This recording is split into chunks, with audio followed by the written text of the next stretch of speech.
Welcome to the Tuesday Review. My name is Nathan, and as always, I'm joined by James and Callum. How you going, guys? Good.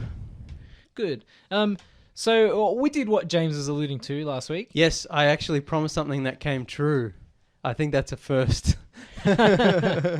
We decided to watch the Lord of the Rings movies at the Homebury projector because they got released on 4K famously recently, and there were stock issues. Like you couldn't buy them anywhere, so it took us a little while to get a hold of them. And then Hoyts are playing them, so we're going to go to Hoyts. Yeah, and then but it was only the theatrical editions, and we're like, well, what's the Especially you guys got the projector set up. It's basically a mini home cinema. Yeah. I mean, you got the new recliner chairs, which I had never sat on yet. So, we were like, well, might as well do the extended editions in the comfort of our own home. Your own home. Yeah. And it was a good time. Good time. We should mention that we're doing one movie a week. So this week is The Fellowship of the Ring. Next week will be The Two Towers, and the week after will be Return of the King. But because we're all massive Lord of the Rings fans, and because it's such a big part of the culture, each week, each discussion will mainly be about the franchise as a whole. But we're hoping to just focus with a focus. Yeah, exactly.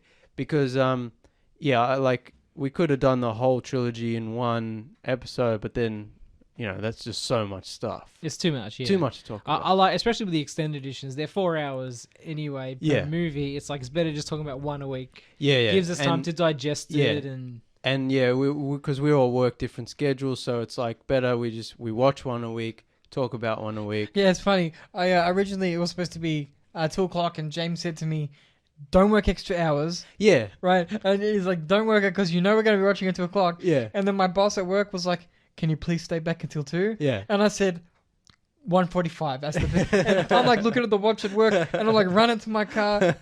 I got home just in time. But it's also like, it's if it was a normal movie, you'd be like, work till when you want. But it's like, no, we got 4 hours.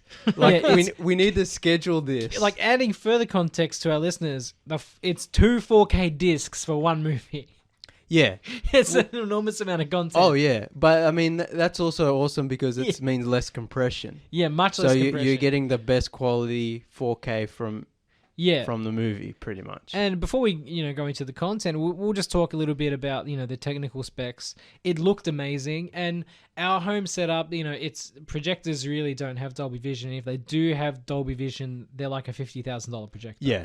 And so, the movies, when they're mastered for 4K, they sort of master it with Dolby Vision in mind because that's the latest sort of high dynamic range HDR, yeah. And, without Dolby Vision, you're not seeing it quite as intended, especially with the way most DLP or pixel shifting projectors work is they use an HDR called EOTF and something transfer protocol, whatever it is. I don't know. It doesn't matter. It uses some technical language. Some technical language. 3, yeah. So it's not real HDR anyway. It's not HDR10. Yeah. It's just, I guess, brute forcing whatever you're watching into HDR. Yeah. In a way. Like, it won't work with standard dynamic range content, but it's not smart HDR.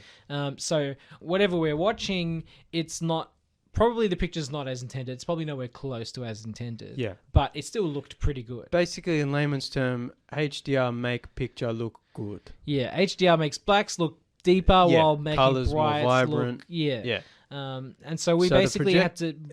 Before James... The projector's not capable of HDR. However, when you have a giant 100 and whatever... 20-inch screen, and you've got a projector, and you've got a good 4K player... The HDR lack of that wasn't a deal breaker. Yeah, like the movie looked amazing. I would call it HDR light. It's not real HDR. Yeah. It's halfway there, but it's close enough for our purposes.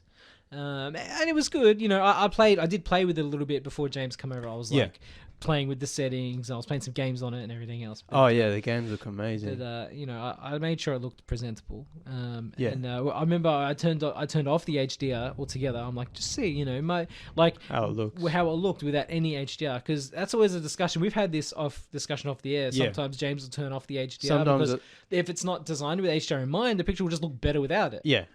or if you don't play around with your settings on your TV or whatever, and like it could take all night just to watch one movie because it's not looking right. And Lord of the Rings looked dog shit on the projector without any HDR. When you turned it off. Yeah, when I turned it off. Oh yeah, I didn't see that. It did not look good. Yeah. So the HDR was doing something nice. Yeah. But But either way, like just rewatching these movies, even if it was it's been a while Blu-ray, personally. it's all been a while for us, So and it's the 20th anniversary of Fellowship, and the 4K came out, and everyone's making a big deal, and I'm still waiting for the big super duper Middle Earth set that they said it's coming out in the middle of the year, but you guys got the standard set, and we were just like, let's do it now. Like before the pandemic was Star Wars. Then the pandemic ruined everyone's life, and now 1 year later, it's the 1 year anniversary of COVID, guys! Yay! Yeah. Nobody clapped. Oh. Yeah. Oh. Yeah. What a wasted year. Yeah. So 1 year later, and we're like, it's Lord of the Rings year. Yeah. Like screw everything else. This year we're doing Lord of the Rings. So I was really excited. Still excited for the next two movies. Well, I was saying to Nathan, I was like, in my head, I'm like, Fellowship is in a way the kind of the most boring because it takes time to set everything up. Yeah, because it's the setup. And I said that I was like, at first I was like, coming home from a hard shift at work. And you don't want to 4 hours in front of the screen watching Lord of the Rings. Yeah. And then I said to Nathan, I was at work the other day, and in my head I'm like, on Saturday we get to watch Two Towers, and I'm just like getting excited. I'm like, I'm really looking forward to it. But honestly, like Fellowship's such a good movie. Oh, it is, yeah. Like even if there were like the world is so good and the casting, everything is so good about it. But I was saying to Nathan, I'm like, with the extended editions, it's like watching a season of television all at once without any commercials or credit breaks or anything. It's almost right? like watching the entirety of WandaVision in one sitting, right? Because it's like 4 hours, sort half of, an hour episodes, 8 but episodes. Like any TV show, even those big cable sort of the same streaming length. shows, they're broken into sections, and then they have credits, and then the way they're paced. Yeah, the flow. Yeah, it's like a 3 or 4 act structure in one episode. Ends, credits. You go to the next episode. 3 or 4 act. Whereas Lord of the Rings, like extended versions, it's like has a normal 3 act structure of a movie, but it's just so long and sweeping and epic that it's like you're watching a whole season with no breaks in between, with no weird pacing issues.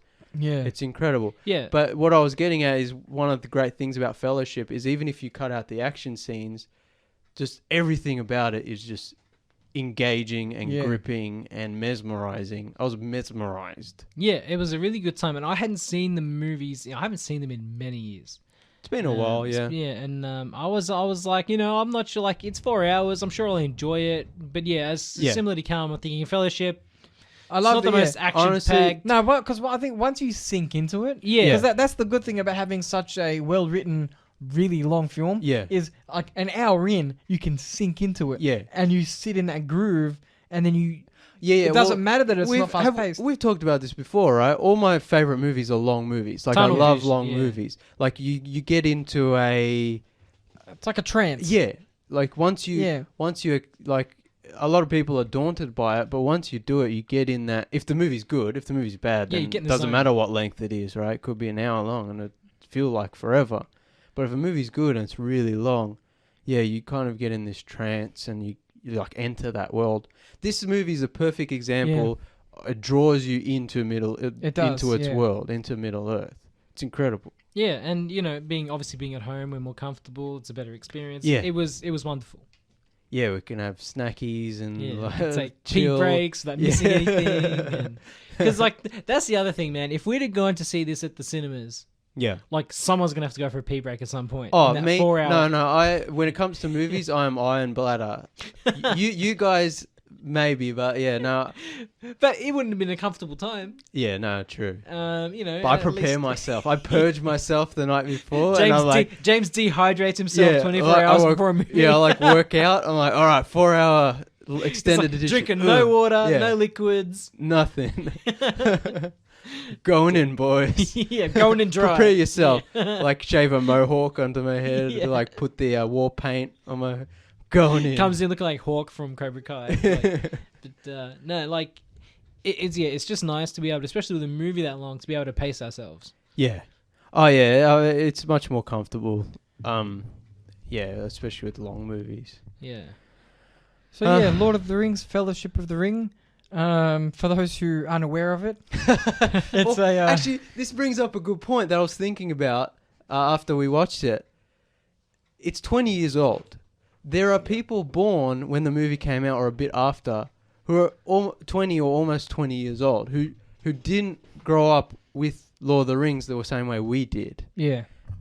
And that's insane. Yeah, boggles the mind, right? Like, there are people who just haven't seen it. And I'm like... Yeah, but we know people who haven't seen Star Wars. True. Like, right? That's but more it's of a... like it's more of most of our friends... It's more of an ambivalence towards movies in general. Yeah, true. But it's also like... Yeah, I don't know. There's definitely that. There's a lot of people who Lord of the Rings is so much more... has more commercial appeal to most people than maybe the 70s Star Wars movies would. Just because it's more modern. Just because they're modern, yeah. And, you know, they're shiny and stuff, and there's CGI a little bit. But fantasy's for nerds. That's the counterpoint. Yeah. Sci-fi is arguably cooler than elves. For mainstream normies, Yeah. See, at least with Star Wars, you got guns, you got lightsabers, exactly. you got true. exciting, like you got spaceships. Yeah. Well, there's definitely exciting battles in Middle Earth. It's like yeah. To someone who doesn't care about movies and they just see elves and like they're just like As we were discussing as well, because Tolkien's work was so influential, like when you think of elves or dwarves or orcs or whatever, you think of the Lord of the Rings version especially of those. Dwarves, honestly. Yeah. Dwarves, but also elves. Like if you look at like the sort of, I guess we'll call them historical roots, but obviously they're like a myth. They're fictional. They look nothing like. We talked about this one time where I was like, I know Tolkien didn't create the elves, but did he create the idea of like the tall, beautiful, immortal? No. So there's folklore tales going back to the Middle Ages, in which elves like that, like Thomas the Rhymer, in which a man falls in love with the elf queen or gets her to fall in love with him, depending on the version of the story. Yeah, and then she takes him to where the fairies live, which is like a different dimension. Yeah, and then they're immortal, but I believe, if my memory is correct, they are immortal by drinking human blood. Which is, see, that's the thing with old like Celtic. Yeah, fairy and tales, like, it's always dark. If you look at the original interpretation of fairies in Europe was they were almost demonic in nature. Well, they would kidnap you and take you to their children, land. Yeah. Pixies and elves. It's like it all sounds good time, but go back far enough. The Scandinavian elves are more like taller, I think, and that's a whole different kind of type of fairy. They're taller. That's like a whole different type of fairy kind of categorization altogether. Scandinavians by themselves like 7 That's because they already look like Legolas. Well, yeah. So of course the elves would look like Legolas in their folklore. But we were talking about this when we watched it. It's interesting that a lot of these tropes that we'll talk about in Lord of the Rings, Tolkien didn't create, but he took older tropes that you could find going back to stories, through to the Middle Ages. Yeah. And he redefined it for a modern audience. Yeah, well, I was telling you guys, like, when I was younger, I thought Tolkien wrote Lord of the Rings in, like, the 1800s. Because I assumed it was so old and influential. Yeah, it feels like everything that came after it was influenced by he was influenced by the Ring Saga, like that opera. Oh, it's like an old tale that was turned into an opera, which got popular. Well, we're talking about how he used to because he was a linguist, right? Like a language professor. Yeah. And he translated like old tales like Beowulf, and like he would translate those kind of things into English. And Callum, you were saying like he kind of decided to just make his own folklore. Yeah. Now keep in mind, like, this is something I read. That he said he thought that, so I could be wrong. Yeah. But it was from a reliable source. He said that there weren't a lot of like folk tales, historical folk tales. Historical, you know what I mean? When I say historic, I mean old, not real life. Yeah. That were based in not modern life. Yeah. There weren't a lot of folk tales that were for the English, because he was, of course, very English himself. And so he wanted to like kind of make one that was like had so the main characters in Lord of the Rings, the hobbits, you know, Merry, Pippin, Sam, Frodo, the Hobbit, it's Bilbo. Yeah. And these are the hobbits were basically English people. Yeah. And so the central characters were your everyday kind of English country living kind of guy. Yeah. And girl. Yeah. And so I think he said that he wanted to make a fairy tale that was more common to the environment that, you know, they would kind of live in. Yeah. As opposed to having fairy tales from the French or fairy tales from whatever other country. Germany's the big one. Yeah, Germanic, yeah.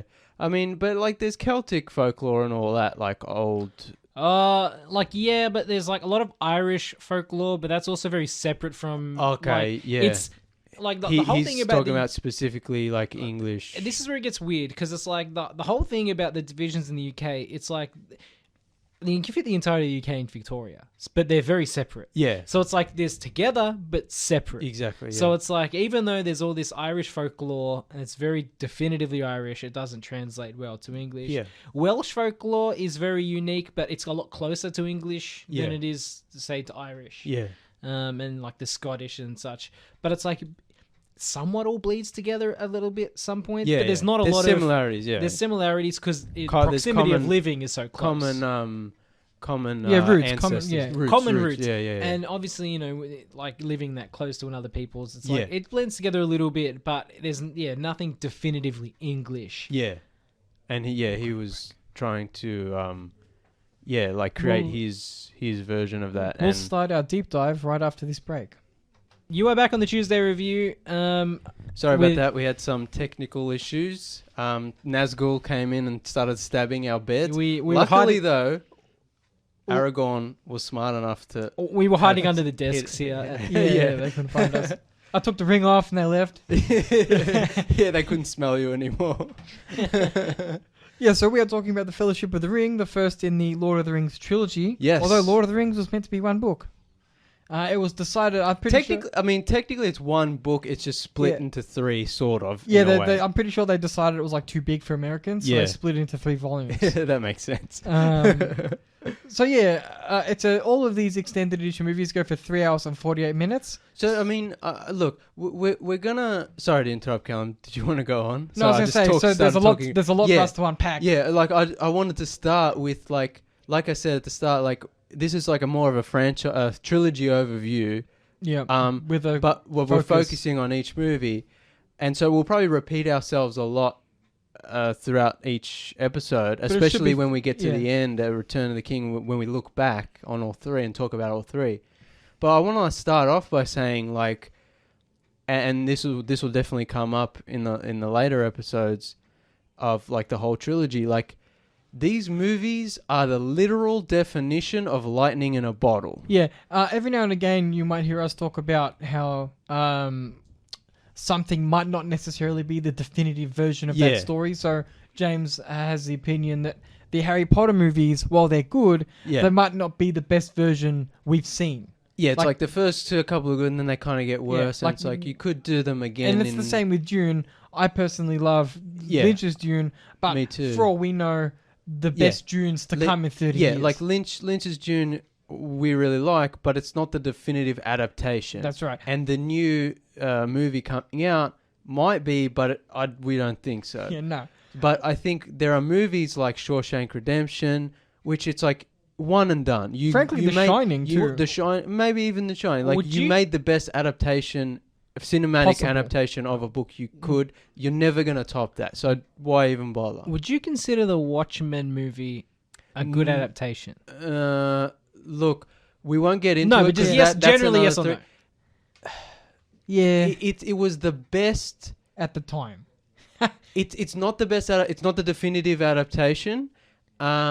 It was probably the best version we could have got, considering the amount of times they tried to get it made and the source material, like the daunting nature of the source material. Fair call. But it's not a one and done. Like that's right. Yeah, it's not a. But Lord of the Rings, on the other hand, is absolutely the best possible version. The Lord of the Rings trilogy, like I said, lightning in a bottle. You'll never see anything like this again. Yeah. Keep in mind, Peter Jackson was like a horror movie director.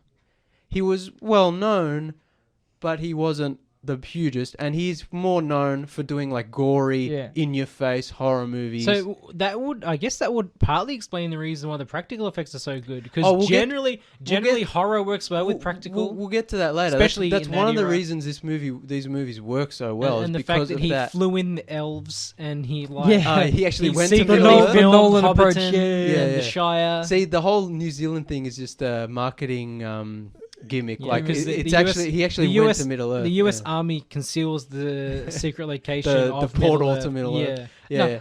But no. What I'm saying is, it's such a miracle. Like there's nothing else like it, and there never ever will be. You have a director known for horror movies, low budget horror movies.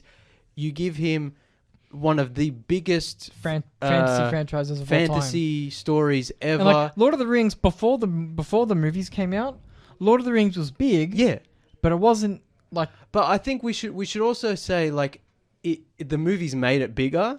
But people knew about Lord of the Rings before the movies came out. It was like if you were talking about Harry Game Potter of Thrones, before Harry Potter came out. Like Game of Thrones, like some people may have known about the books. But mostly it was unknown until the show came out. But Lord of the Rings was a very famous book. When it was published, it made its mark immediately. Yeah. Look, so Game of Thrones, the books were relatively sort of... They were kind of niche, They were kind of niche. They were niche, cultish, almost like... I hate to use the word, almost like they were like in the same sort of like fantasy porno, almost. Like they were schlocky, vulgar. Yeah, that's true. They were very much a cult book. Their reputation among fantasy circles was George R. Martin. It was pulp, sort of. Look, from when I looked on message boards when Game of Thrones was airing to see how people felt about it, and it was like 50%. Like Nathan said, schlocky, 50% he's a genius. He meets in that middle between the kind of Conan the Barbarian kind of... So you've got that example of known bit niche, but Lord of the Rings before the Peter Jackson movies was huge. Yeah, right? So that was a well-known book. It changed the face of fantasy for the minute it was published. So now you get the movie adaptation, which, keep in mind, this is CGI is a thing, but it's not really prevalent. It's proto CGI. It's late CGI was still 90s. Expensive compared to practical. Yeah, it's late 90s. The books were published in the 50s. I think so. So the books were published in the 50s. Hollywood had been trying to make a movie of Lord of the Rings for many decades. There had been a animated version. But nothing really ever materialized. You get to the late 90s. CGI is a thing, but not really a huge thing. You got Peter Jackson, who's really passionate about the books, loves the books, wants to make the best adaptation he can. The studios, obviously, this is before superhero movies and all, fantasy was big. So it's kind of like they were a bit wary, like, what are they? They only wanted to make one movie, and he's like, no, you can't do it. And then they were like, well, how about two? He's like, no, you can't do it. And eventually, he managed to get them to fund 3 movies. Nathan, can you look up the budget? I forget, but high. They were relatively low budget for what we consider high budget fantasy sci-fi movies now. They were also, I think, technically indie movies because they were New Line Cinema. Like we're not talking Warner Brothers dumping $300 million into one movie each. The Fellowship's budget was $93 million USD at the time. Yeah. So so this is another thing. So 90. Let's say 100 million times 3. No, I don't think they all cost 300 million. Can you check? No. Right. Yeah, I'll check. The first one was 93 mil. Yeah. So I'll check the second. But anyway, what I'm getting at is like it's not the same. Movies now they dump big studios dump $300 million into a sci-fi superhero movie. They know it's going to make money. Two Towers was 94. So they're all roughly 90 each. But if I remember correctly, Return of the King was 94. 90, yeah. So I mean that's relatively low for what we consider a big considering budget that you'll get an average action movie today that's very average, and a movie we won't like, and it'll cost $600 million, and it'll be a 2-hour long film too. It won't be it won't be a 12-hour epic. Now the standard is 200 million. You either 200, 250, 3, and then something like Infinity War Endgame was like 400 million or 500 for the both. Keep in mind this is 2001. I'm not sure if I don't think Google adjusts for inflation. But inflation wouldn't be 300 million. No. I'm talking with Lord of the Rings. That was still relatively low. But it grossed. Keep in mind this. I don't think this is just for inflation. But the original movies, when they aired theatrically, grossed between 800 million and 1.1 billion dollars at the box office. So they were huge. But so you've got relatively a small studio. I think technically independent studio. Yeah. You've got relatively a big budget, but not huge. Yeah. And this is the most important part. All filmed at the same time. Back to back, yeah. This is one of the many reasons why this is the definitive adaptation and will always be. And it's one of the reasons why other adaptations will never come close to this of any other comic book, movie, whatever. Because what they did is they wrote it all, they cast it all, and then they shot it all at the same time. And then they went and they edited it all. And then they released it one at a time. So you've got a overarching, one unique vision. So you don't have actors that look a little bit older in the second movie. And there's no compromise. Changes. Yeah, you don't have sudden rewrites. You don't have sudden complete re-edits of a movie halfway through. It's basically, like we said, one movie broke into three. Exactly. Like we said. Just like the way Tolkien intended. Exactly. Like it was one book split into three. It's one movie split into three. Also, the amount of compromise would probably be a bit less as well because they would have seen what they were working with going in. The amount of compromise is also nothing if it's the same team doing everything. Yeah, and like I said, if it is an independent studio and they've given it Peter Jackson, a guy known for horror movies, like his creative control is probably going to be more than on a big studio. Yeah, there's going to be less studio interference, less studio head meddling and all that. Yeah. So that's what and we'll talk about this next week and the week after. Like, that's one of the reasons these movies are just incredible and a one-off miracle.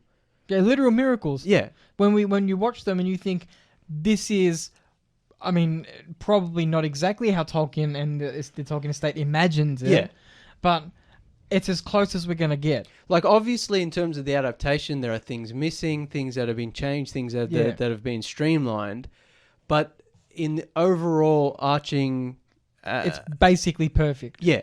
And the fact that they got to do what they wanted to do with probably as least as the small amount of compromises as possible, which is almost unheard of in a big fantasy or sci-fi. So that's one of the reasons why I think, and we'll talk about this later as well, is the new Dune movie. Yeah, it might be great, but the first movie is only the first half of the first book, apparently. Whoa. And then even without the pandemic, imagine COVID-19 never existed. Even without that, if they are going to do more, that's still the second half of the second book. Then there's the second book, and the third book, which who knows if they're going to split those into two movies. Oh. So this raises an interesting point. Just a little bit off topic, but for part 2 of Dune, it's going to be really interesting to see. Obviously, part 1 might have been filmed pre-pandemic. It was largely principal photography. Yeah, it's going to be interesting to see part 2 how totally different it is if it's all COVID safe and they have certain actors with certain distance. Well, I mean, it's going to feel. But here's the thing, right? Even like I said, even if COVID didn't exist and the new Dune movie came out, the way they planned it, because the studio obviously doesn't want to take chances and have probably a lot of meddling and a lot of compromise was made. So the only way to do a definitive Dune trilogy adaptation is to do the Lord of the Rings, shoot it all at the same time, same actors, and write it all and shoot it all and then edit it all and then release it once every year or once every whatever. And no studio is ever going to do that ever again. And that's one of the many reasons why the Lord of the Rings trilogy is a miracle and the definitive adaptation. Well, technically they did it with Endgame. They did it. They're also doing it with Mission. They were supposed to do it with Mission Impossible as well. Yeah, but with this is another thing. Like, they sometimes do it with second and third movies. So like the Pirates of the Caribbean 2 and 3, like they did it there. Infinity War and Endgame. They did it there. It's like they'll shoot it all, get out of the way, and then because the CGI is so much, they have so much time to do post-production and that. But what I'm talking about is your from beginning to end, your story, your the whole package, a complete vision, a complete package. Yeah. Right? And the only way to ensure that that's not compromised or not tonally up and down or inconsistent in any way is to do it all at once. Yeah. And no studio is ever going to do that again. No. It's too scary. Yeah, exactly. They're not going to take any risks. I think the only other one they did that really worked really well, and it might have been what you were talking about, where they just did with 2 and 3, was Back to the Future. Yeah. And I think, was that just 2 and 3? That was 2 and 3 they did together. And those movies, some people don't like them, but those movies actually work really well because you can tell they're all planned out. Yeah. Okay, here's where this happens in the second movie. Here's where it pays off in the third movie. Like, it's awesome. Yeah. But it's not something they would do today. And it's not something they do with a cohesive vision from beginning to end. And those movies aren't adaptations either, so they didn't even have a framework. They were kind of just making it up. Yeah, so with Fellowship and Lord of the Rings as a whole, the first adaptation we get was the BBC animation, I believe. I don't know if it was BBC, but there was an animated one. There was also the famous radio plays, of course. Yeah. But just quick fun fact. Yeah. Originally there was supposed to be a BBC or an English adaptation, I should say, but played by the Beatles. The Beatles, yeah. John Borman wanted to direct a movie with the Beatles. The Rolling Stones, I think, were in there at one point. Yeah. So I can't do a Liverpool accent well enough to make fun of it on the stage. I only know what's remember Dewey Cox, the walk hard yeah. is like I'm George Harrison. I'm not we've got to take the ring to Mordor. Is it That's a bit more. I'm trying to think. Maybe. I'm trying to think if it was Walk Hard or not. But he's like, I'm George Harrison. I'm not crazy. Anyway. So we dodged that. I kind of want to see that sort of psychedelic. Here's the thing, right? Here's the thing, though, right? I want to see that version. Is that the definitive? It wouldn't be the definitive version, but can you imagine that version would have been psychedelic as hell? Would have been crazy. Anyway, but with this adaptation, one thing I wanted to mention is Peter Jackson. He established the style for what everyone thinks of when they think of Lord of the Rings. Remember the aesthetic. Remember, like a year ago, we had that really long conversation about like how the Amazon TV show, like there's no way they can redesign things. That's what I was going to mention. The design of things. He got in the movie. so right. Not only right, like there's no. When you're reading a book, you do have your mind's eye, and that paints the picture for you. But his style and the style he brought to the film, and like not just him, as a director, but the cinematographer, the costume design, just even frankly the framing of certain shots. Yeah, he established that entire universe. Just the casting in this movie is so perfect. But going forward, I guarantee you, all the games, any books or cartoons or further movies set in the, they will all be influenced by Fellowship of the Ring. Everything, he set the modern tone for high fantasy. Peter Jackson. Yeah, I would argue. We're talking about Lord of the Rings specifically. Yeah, no. You've got like Game of Thrones or The Witcher. Like they have their own look, but if you made a new Game of Thrones or a new Witcher, you wouldn't have to copy the same costumes again because. They might be book accurate, but they weren't definitive in there.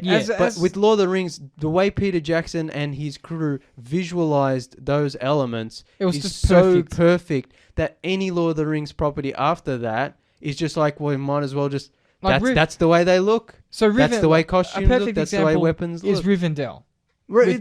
So with Rivendell, right, the way it was pictured, the first time you see it, they're approaching it, you see the flowing waterfalls, like the fluting spires and all that, and it's just like a glowing city. Miniatures, baby. Yeah. Now... None of that CGI crap. They even mimicked that, I'm pretty sure, in Lord of the Rings Online, the game. Because all the games are directly derived from the movie, so... Well, yeah, that's another point. Yeah. They wouldn't exist without Peter Jackson laying it all down.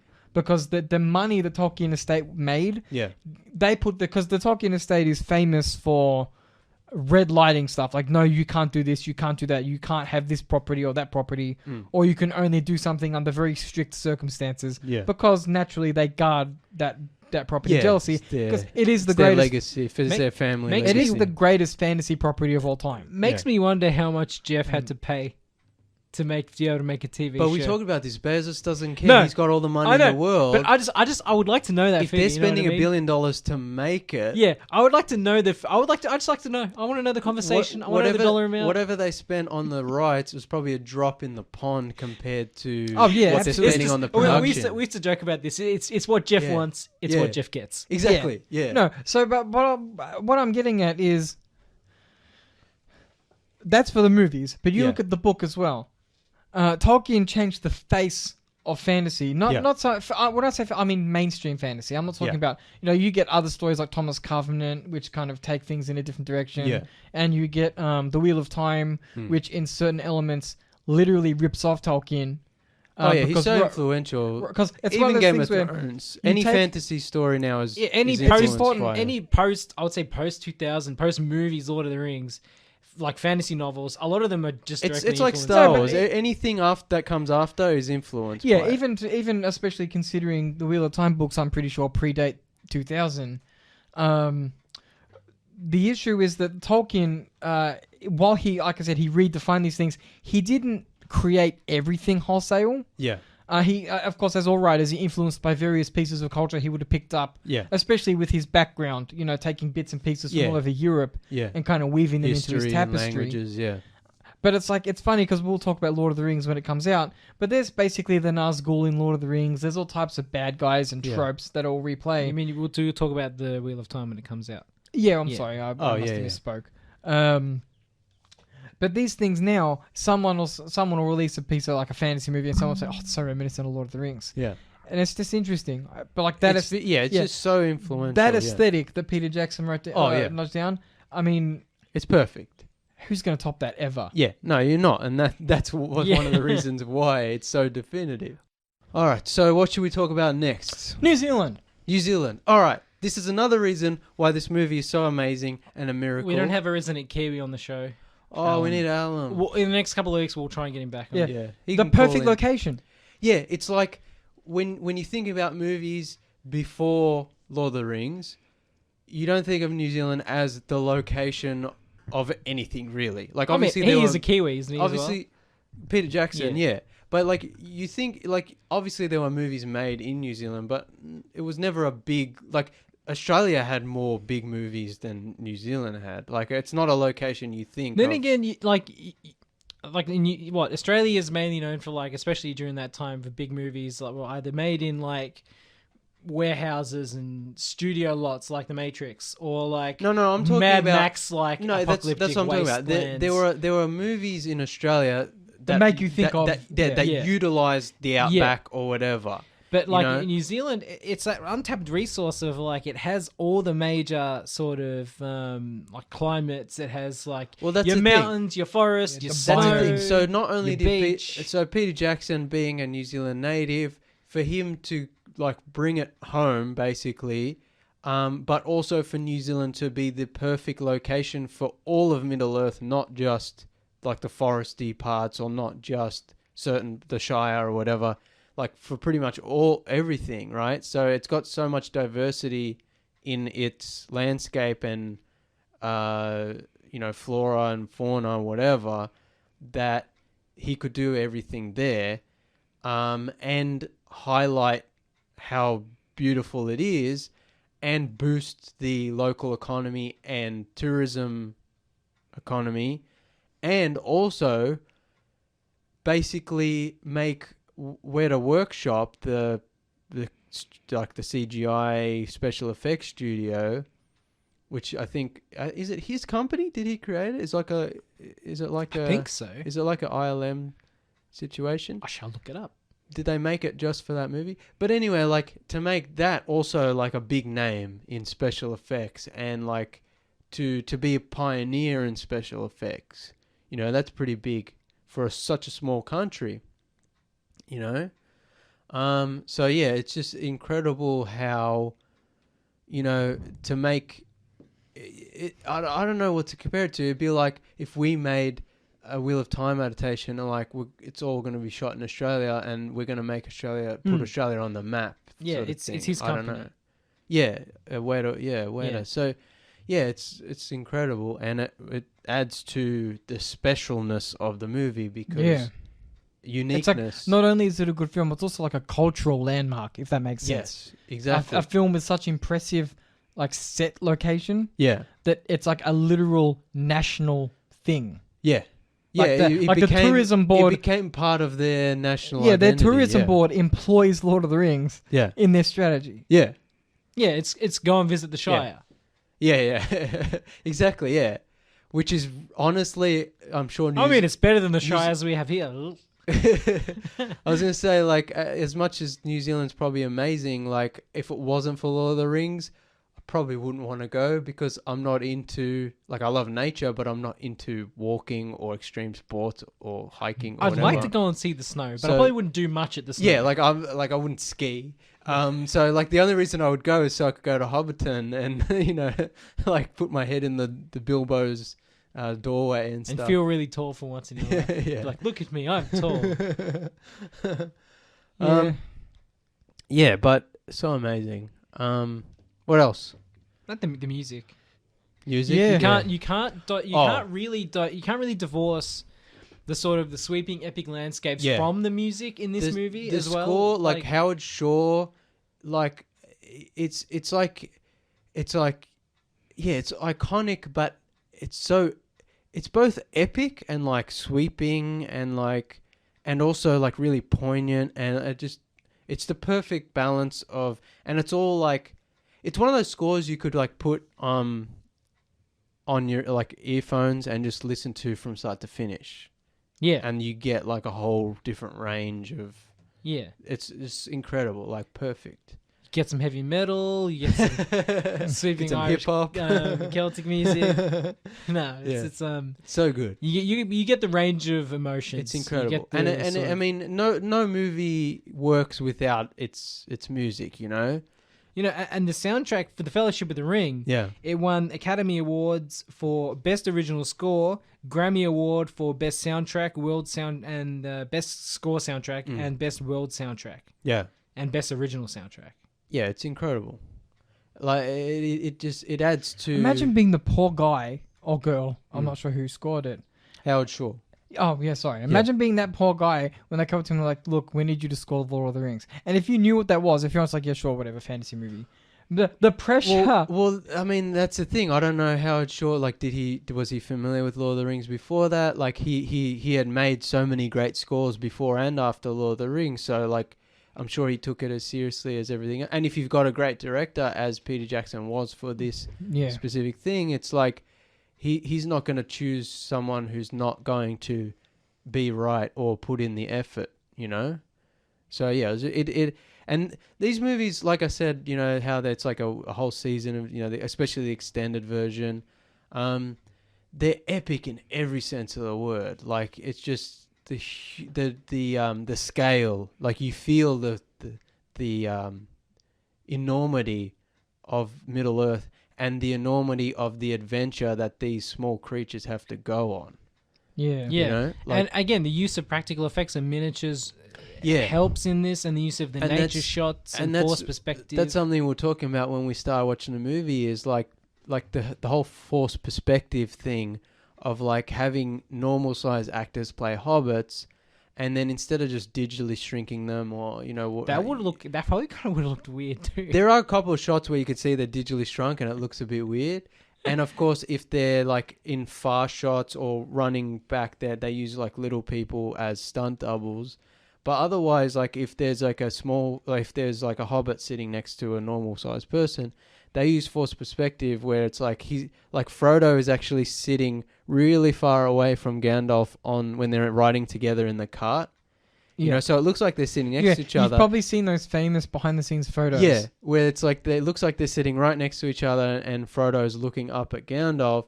But in reality, Elijah Wood is like all the way, like 2 meters away. Like even further away, all the way on the side, and his eye line is all messed up because he has to pretend to. And he's looking up at the trees. Yeah.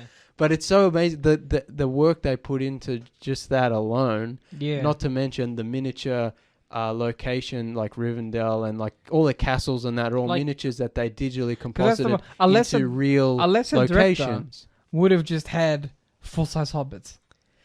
You know what I mean? Or just like use little people, or like. Or just I understand why they did an animated If they did it now, they would do like deep fake onto a little person actor or something. Like they would do it.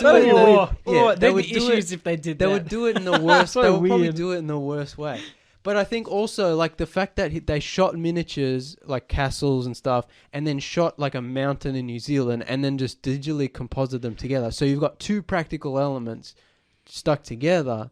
Is like the best way to do shots like that instead of just CGIing a castle on top of it. I would hope or CGIing the whole thing and it looks like crap. I would hope the highest paying dude on the production team was the guy that worked on the forced perspective props and like. Oh yeah, look, everyone worked hard, but that would have been because imagine being the logistics. Imagine being the guy who has to design and make the wagon that's really all the measurements, the carpenters, that's really 8 feet long, the carpenters and the 2 feet wide, and you have to. The prop engineers. Yeah, like and all Bilbo's house, which is like bigger on one end and smaller on the other end, so Bilbo can stand on one end. Imagine and being those designers, man. I wouldn't sleep at night. No, and the props would have to be in the scene. Yeah, exactly. You'd have a table on one side to be super big, and then another problem on the other side of the house would be tiny. Or it'd be the same table, but with like really small legs on one side, and really big legs. I can feel myself starting to sweat thinking about having to do it. Oh yeah. It'd be like, man, like that's the thing is like. You watch a movie and you're like, it looks seamless. It looks so easy. It's like they must have just woke up one morning and been like, let's film. It took time. But it would have taken so long to get everything There's probably right. a team that spent thousands of hours making these props. Oh, definitely. Just thinking about it first, like I said, it looks seamless, pretty much seamless in the film. That's movie. That is movie magic. Legitimate movie magic. That's legitimate movie magic. The force perspective in this movie is a great special effect as we've ever seen. Yeah. When everything comes together, it's like I don't mean magic. to sound cynical. Yeah. But I'm wondering if like a modern studio today could even do it now that we're like so deep in the CG era. Like I'm sure they could. That's but the thing. I'm like, would they be able to make it look convincing without just like taking the weak? We talked about it. We talk about it every episode, to be honest. But it's like. CGI is so prevalent now, and people have gotten so used to it, and it's just like the lazy option. Because I feel like I feel like studios probably push for it as well. And so at the end of the day, if they did we can see it with The Hobbit. Like The Hobbit had too much CGI in it; it looked terrible, and that movie had other problems that led to that. But movies now they don't take the same consideration and time and care. Most of them, and like I said last week, I think CGI can be great, but at the end of the day, it's CGI. Like it's not special. We've talked about this to death, as you said, but the brain knows. We know. We're looking at something where you know that an actor's interacting with something physical. Yeah, it's more rewarding to your eyes. Yeah. than interacting with something. We'll talk about this next week. We'll talk about this next week. Or you get someone like Gollum, who's completely CGI. But everything he's interacting with is 100% practical. Yeah, Andy Serkis. And so, no, I'm talking about what the Gollum himself. Yeah. He's in a real environment. He's interacting with actors. He's interacting with physical objects. Yeah. Whereas now, if they did it, they just CGI everything. But it's like even Gollum. It's a person in a suit, like doing the movements. Was Andy Serkis in a it's suit? motion capture, but it's not. He's not in a prosthetic. No, but but what I mean is like it's still at its base level. We'll talk about this next week. That person is inspiring that performance. This was also pioneering in the motion capture, which is now very popular. Yeah. In every movie with CGI and video games. And video games. Yeah, definitely. Everything now. Yeah. Yeah. Well, I guess we should talk about casting then. Yeah. In terms of because like we've said before, like the casting's just perfect. Flawless. When you think of these characters, you think of these actors. I don't think there's a bad casting decision in this movie, even down to the extras in the background. Yeah, no, I can't think of anything. When Bilbo's having his birthday and there's all the hobbits and they're all kind of red cheeked and chubby and like running around and dancing, and I'm like, every one of those people is perfect. Yeah, they all look like they belong. Yeah, they all look like hobbits. Yeah. Like, how do you know what a hobbit looks like? Peter Jackson showed me. Yeah. You know? That's true. Yeah. It's like, and it's good. One thing I want to mention as well is that one thing that helped him get the movie so right was that he had people with him like Christopher Lee, in terms of casting, who plays Saruman. Yes. And Christopher Lee was a Lord of the Rings fanatic savant. Yeah. You know what I mean? Like, he read the Lord of the Rings every year, I think, like you said. Yeah, like he not only was he knew Tolkien. Yeah, he personally knew Tolkien. They were friends, and he was like a Lord of the Rings expert. Apparently, he said that, if I remember correctly, he said that he reread the books every year. Yeah. And on top of that, he's an amazing veteran actor. Just incredible. And one of the spy in World War II, an overall badass. Yeah, just a badass. He like played in a metal band. Played in a metal band. Did he? Yeah, he did. What? Lord of the Rings themed metal band, I'm pretty sure. What? How old is he? He must have been like in his 80s. Yeah, he's they an old released an man. album That's awesome. shortly before he passed away. Yeah, and also one of the all-time great villain actors. You know? Hamahara and all that. Hamahara, yeah. So like, and him being there, like he's an authority. But yeah, he would have helped Peter Jackson understand the world, the way it might look. We'll talk. There's also things like the names and there's a story which we'll talk about when we get to Return of the King that we'll talk about more, of him like helping Peter Jackson. Yeah, but in his opposite number, of course, we have Gandalf. Yeah, Gandalf, Ian McKellen again, perfect casting. Yeah, you think of Gandalf.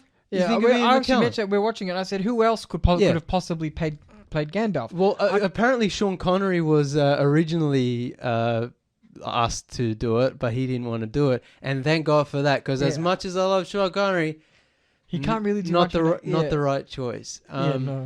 It wasn't a metal album themed on Lord of the Rings. My mistake. It was. It was called, his first metal album was called Charlemagne by the Sword and the Cross, a symphonic metal concept album that tells the story of Charlemagne, the first Holy Roman Emperor. When did that come out? Was it 2012? Damn, he was like 90. Oh, sorry, 2010. It got a music video in 2012, and a sequel album, Charlemagne, The Omens of Death, was released in 2013. We have to listen to that. But what we were talking... Oh, yeah, Ian McKellen. Also, if I'm not mistaken, Ian McKellen is not a tall man. In non-Lord of the Rings movies, he seems to be average height, or perhaps even shorter. Maybe I'm wrong. Maybe let me Google that real quick. He's 1.8 meters, so not especially tall. He's average. Yeah. But so they make Gandalf. Not only does Gandalf look huge next to the hobbits, he looks tall and grand next to human characters as well. So that's another thing they would have had to play with, where if Aragorn and Legolas, who are roughly the same height, have to stand next to Frodo and Gandalf, they have to make everyone look like their right heights. It's an insane So it would have just thing. been lots of different shoes. Yeah, lots like of platform shoes. I mean, that's the great thing about wearing long flowing robes, is where you can wear platform shoes and It wasn't so much of a problem for Gandalf, right? Because you don't see him like do too many stunts necessarily. No, I'm talking when he's for in Aragorn, a crowd scene with other people. He always looks so big. What I'm saying is, could you imagine them trying to do that with Aragorn or someone who's having who has to run around intense stunts while maintaining... Where you see his boots kicking up dirt. Like if there's an action scene where Gandalf is like, firing his staff and you see Aragorn run by, you can't be having actors, even stunt actors, you can't be having them in platform shoes or doing crazy stunts. Clonking around, It'll be weird. It would look fake, it wouldn't... But it also helps that Ian McKellen is such a great actor that he brings that grand presence to Gandalf. And so even if he wasn't so tall, it's like he feels just larger than life. I mean, just everyone. I mean, Elijah Wood, amazing. This is also another thing, right? You think of Lord of the Rings and you think of like it's like an English kind of thing, but it's like Elijah Wood is American. Sean Astin, who plays Sam, is American. Viggo Mortensen, who plays Aragorn, is American. Who else?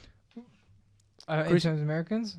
Yeah. I'm not entirely sure. I think that's it. I mean, Christopher Lee was English. Ian McKellen's English. Sean Bean is Irish. Yeah, so it's like a lot, mostly UK actors, but like you got some key players who are American, who like never falter. Like they never feel out of place. No, Yeah. that's right. Yeah. Usually, like if I was casting this movie, I would be really scared and probably just be like, UK actors only, everyone else get out. But the fact that he just chose the best actor and then was like, you know, either trusted them or worked with them or whatever. Yeah. Um, It worked out. Yeah, you don't notice any slips. yeah. And the other hobbits are also perfectly casted. Oh yeah. Is Dominic Monaghan is Mary, right? And Yeah, Billy Mary Boyd is Pippin. Pippin. Yep. Yeah. We'll talk about Pippin later in episode 2 and 3. But he goes from like, you know, dodge character to amazing character. Like his arc, all the characters' arcs, like the journey, the suffering they go through and the change they go through. Well, as Callum said, he says this about Tolkien. He says, "I'm only gonna do it once." Yeah.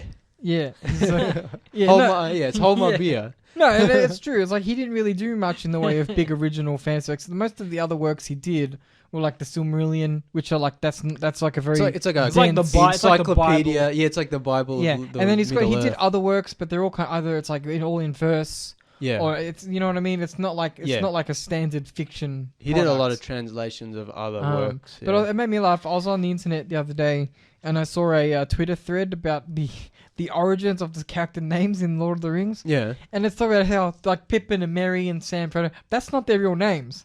Their real names their real names are found in the appendix. Yeah. Because I forgot that Well, yeah. what the Lord of the Rings is Tolkien's pretending that he found an old book called the Red Book, Yeah. and he translated it into English. because Tolkien is a language genius and linguist. Like he wrote Elvish, right? Like Yeah, and Elvish is a Orcish and all that. speakable. Like they're all speakable languages. And when it comes to the names of places, people, things in Middle Earth, yeah. they all have meanings and bases in so reality. The Lord of the Rings book, in quotation marks, was written in Westron, which is not English. Yeah.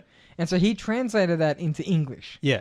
That's And- weird. Yeah. No, It's no, like layers upon layers of no, lore. no. It's not What? a real language. It's not a real No, language. but why would you write a book in a fictional language and then translate No, it no, to he English? No, didn't, he though. didn't. He's saying like I It's- found this old Oh, book no, and that's I what it's supposed to translated be. it. Yeah.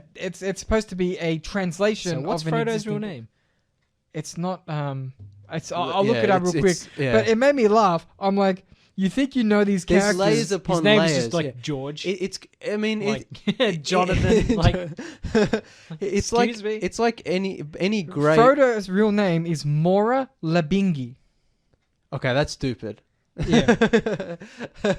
But like there's layers like with something so lore rich and Yeah. deep. Like there's layers upon layers. It's like every character, place, thing has a history, has a different name. I will say though that you know, the dwarfs call it this, but the elves call it this. Well, you yeah, know? Gandalf, for example. Yeah. His name is? The men call him men and humans Yeah. call him Gandalf, but His elvish name is different. I used to know it. I forgot what it was. Galadriel calls him something different, I think. Gandalf names. Yeah. But it's also important to note that the names, the OG names in Lord of the Rings, they all stem from various meanings. Yeah. So like Sam Gamgee. Samwise Yeah, Gamgee. Halfwise is like it's like a translation of a real language Yeah. from what that was into English and like all various Yeah. constructions. So it's like he didn't like Frodo's real name Mora Yeah. or whatever it is. He didn't like invent that. He took that from a real language, but that had Yeah. the same meaning that he wanted. Yeah. And then Appropriated it for his Middle Earth. yeah, exactly. Yeah. Mithrandir, that's his Gandalf's elvish Mithrandir, name. yeah. Yeah. There's a whole bunch. so would that be considered his real name, Mithrandir? No. Gandalf. Yeah, I mean, I guess he has many names. He Yeah. probably has many names if he's Yeah. so He's an old angel, and so he's it's like an each angel being, different yeah. like each different community would have their own name Yeah. for him. But yeah, so it's really interesting that their names came from like Pippin and all that. They all Yeah. have individual meanings. Well, I mean, we talked about a lot, you know, especially in terms of Star Wars, like world building, is like Fellowship of the Ring has to establish so much. Yes, the extended version is almost 4 hours long, but you have to get through so much and introduce so many characters and names and places, and they're all hard to pronounce and strange, and it does it so well that you never feel lost. you're so engrossed. I think the great thing, but it does reward repeat viewings. Yeah. Or reading more into it. Where if you're fans like us, you're gonna know more and more about it and get more out of it. I think it's one of those things where there's never something that you can't learn about Lord of the Rings. You know, it's like it's never something that you're gonna be like, oh, I know everything about. That's what I was gonna say. Yeah. The great thing about the property is that not only were the books and the appendices so in depth with like the lore, but there's all the letters he wrote.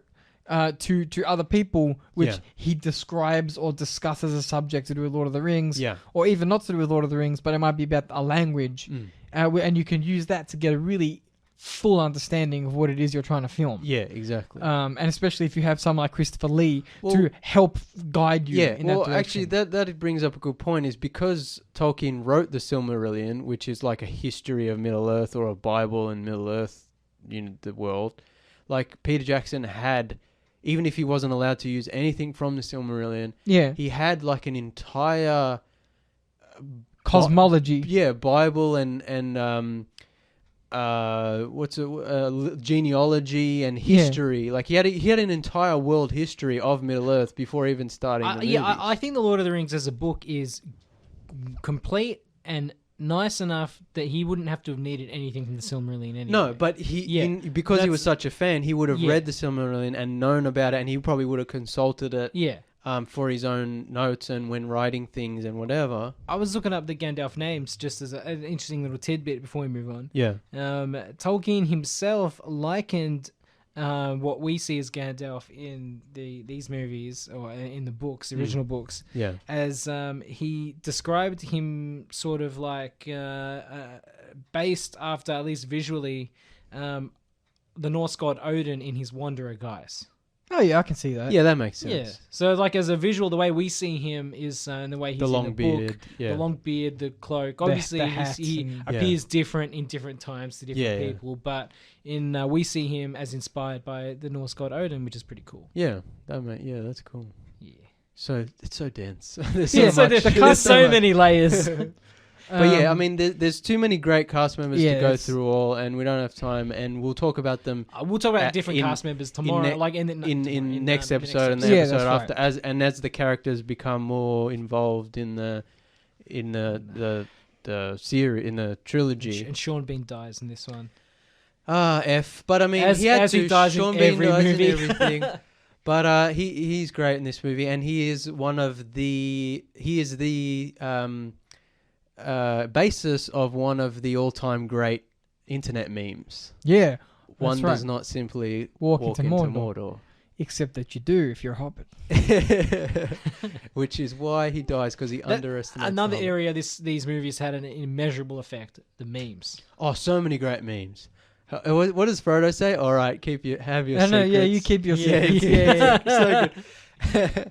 There's so many gifts and just so oh man. Yeah, it's just a treasure trove, gold mine.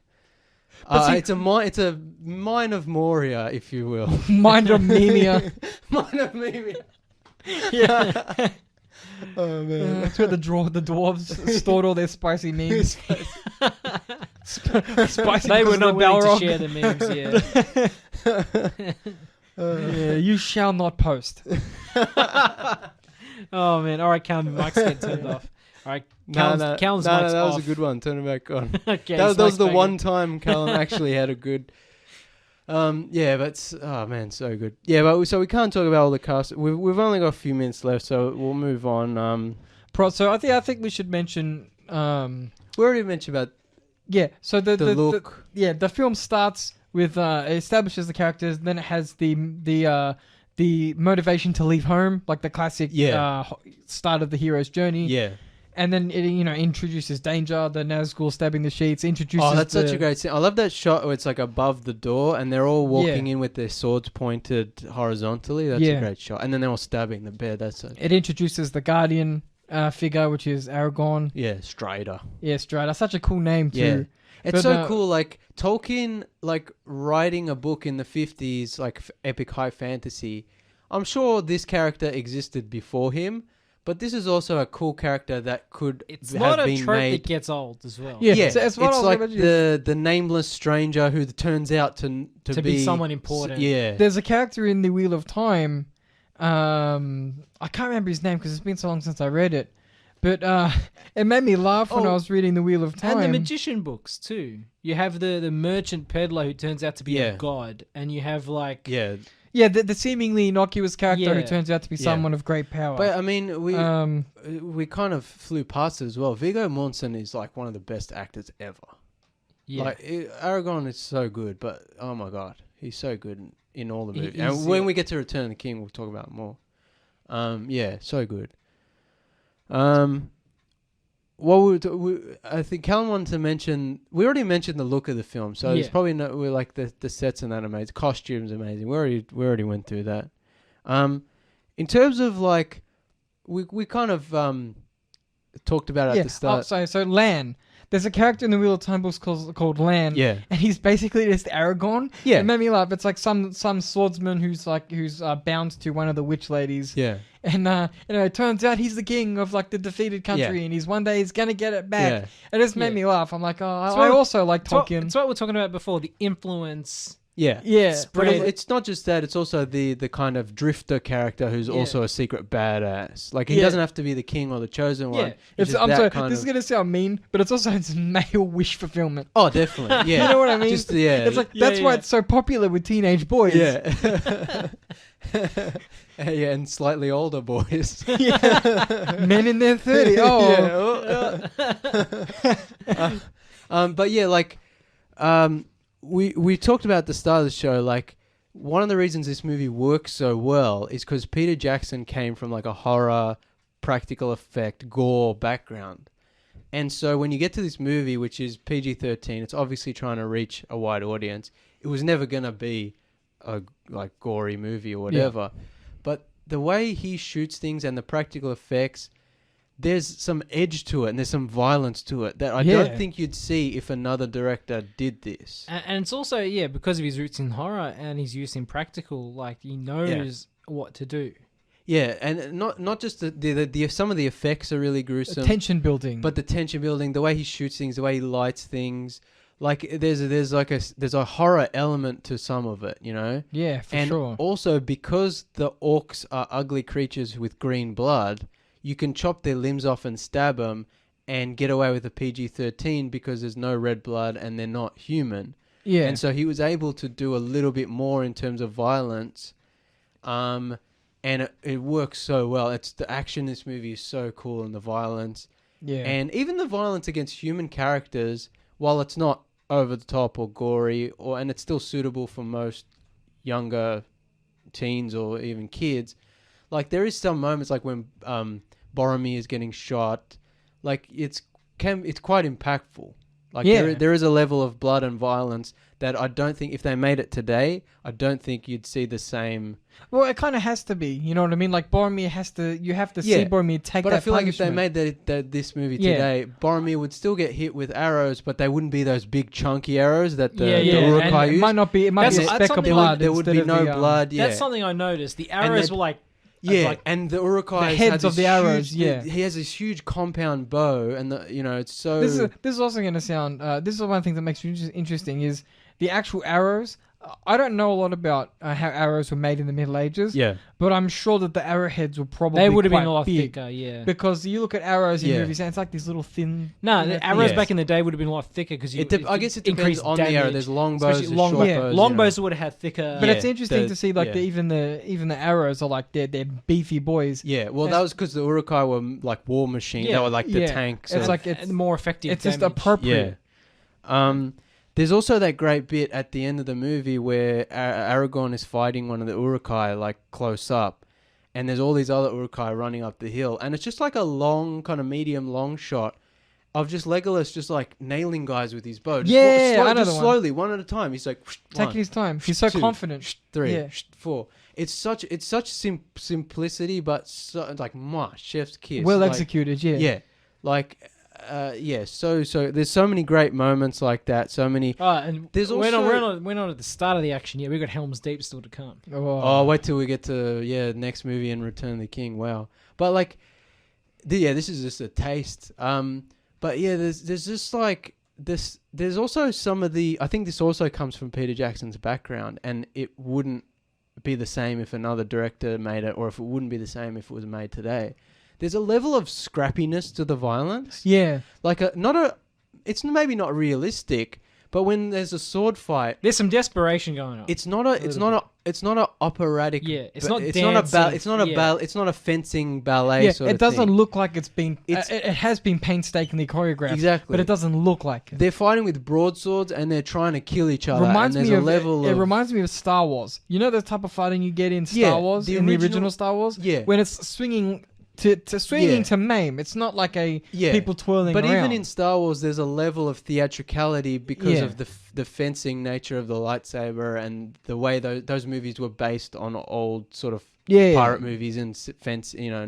Whereas this movie, there's a level of like weight and like smashing people with swords. It doesn't look like they're swinging foam. Yeah, or it doesn't look like they're doing like an elaborate kung fu thing, which if they made this movie today, I feel like would be very martial arts based, kind of like the prequels were with Star Wars.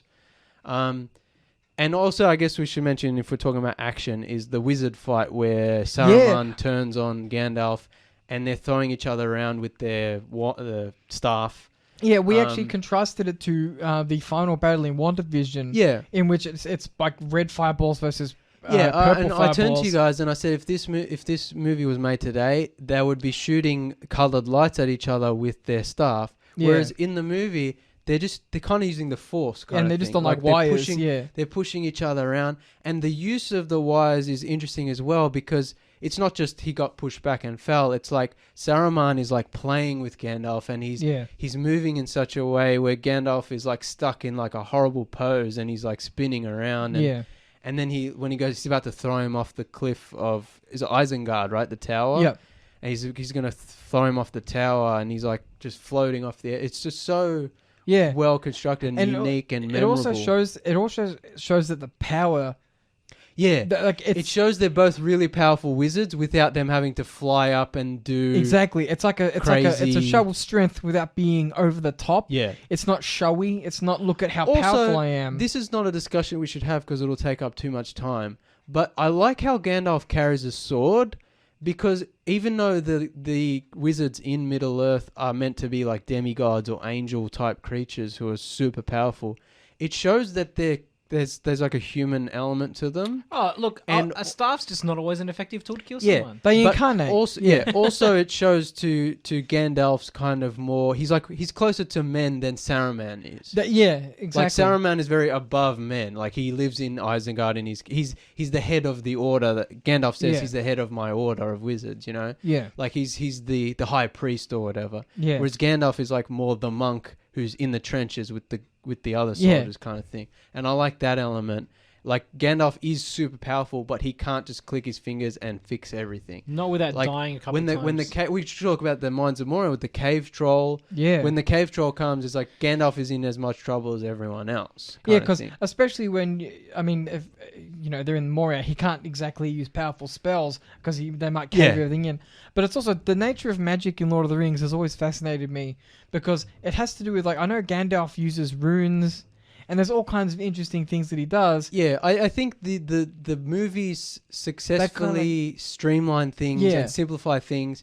But you don't even see a lot of his magic in the books. That's why it always fascinated me. And it adds a level of mystery that I like. That's what it makes it more magical. I love magic when it's subtle and it's mysterious. Yeah. Because when you know, like the Wheel of Time, for example, you know all the inner workings of that stuff. It doesn't become magic anymore. It's just another tool. Yeah, exactly. Whereas you look at Gandalf, he's still a mysterious figure. Yeah. You know what I mean? Like what you don't really know how his magic works or the extent of his powers. And that's how it should be. Yeah, and I think the movie Peter Jackson probably just did that because it was not easier, but because it was logistically, like for the storytelling, it's like the best way to do it. And as far as I'm concerned, it's also perfectly in line with the book. Exactly. But it also works for the movie itself and works for like your feeling towards the magic in the movie. There's still a sense of magic. Yeah. But yeah, it's like so many good bits. Balrog, 10 out of 10 Balrog. Yeah. The Balrog, this movie, okay, CGI time. we always talk about CGI sucks. They overuse it in movies now. The Lord of the Rings movies only use CGI when they really had to for big monsters and crazy stuff that they couldn't do practically. One of the only times they use CGI is for the Balrog. The Balrog looks better than... Oh, he cleans up a little bit for the 4K release.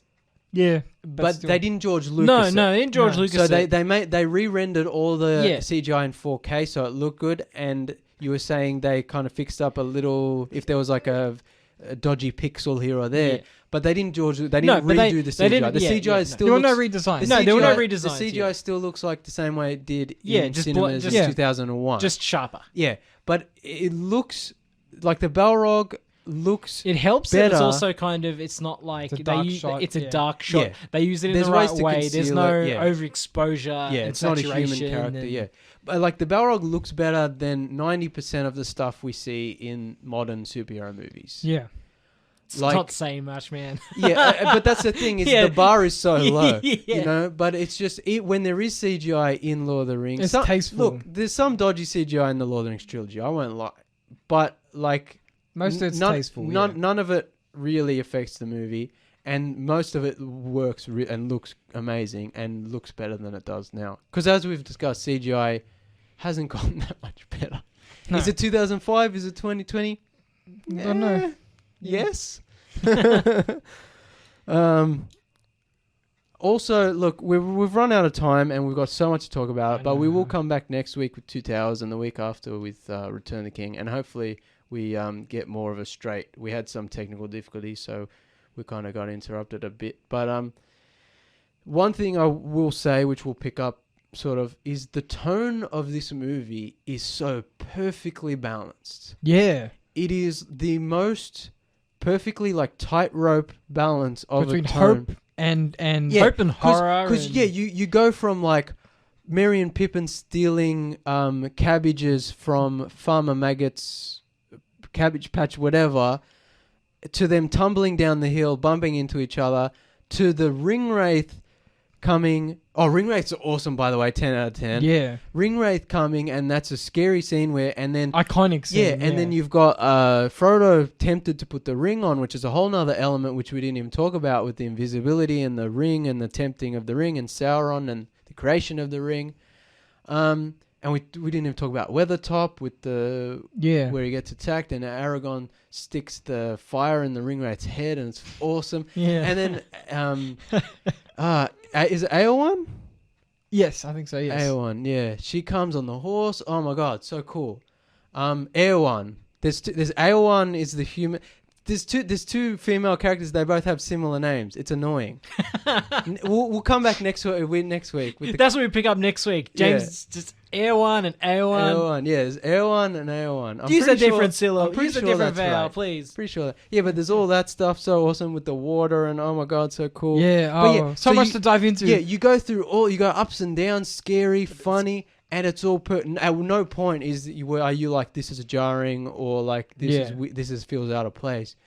Every moment is like perfect. I'm down, and every emotion you feel is genuine. Yeah, and not like this is weird. It holds it well over the years, doesn't it? Like so it's still as convincing now as it was when it was released.